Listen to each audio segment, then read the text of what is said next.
Hazrat Salama radiyallahu anha said, "We circumambulated the Kaaba behind the people, and the Prophet sallallahu alaihi wasallam was performing the prayer, reciting chapter Wattur."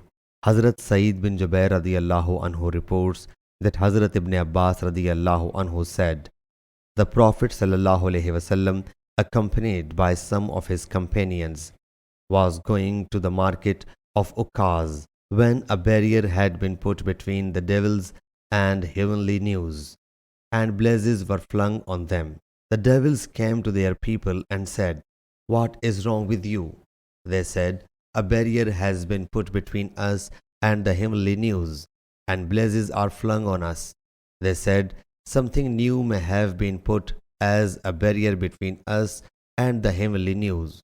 So search everywhere in the east and the west, and find out what has been put as a barrier between you and the heavenly news.' Some of the search party went towards Tehama, and the Prophet ﷺ, while heading for the market of Ukaz, was performing the Fajr prayer along with his companions at a place called Nakhla. When they heard the Quran, they listened it carefully and said, 'By Allah Jalla Jalaluhu, this is what has stood as a barrier between us and the heavenly news.' So when they returned to their people from the place, they said to their people, 'We have heard a wonderful Quran recital that guides towards righteousness.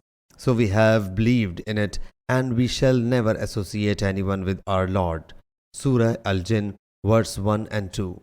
So Allah Almighty revealed to His Prophet ﷺ, "Say you, it has been revealed to me." Surah Al-Jinn, verse 1. The conversation of the jinns has been told through the revelation. Sahih Bukhari, Hadith number 773.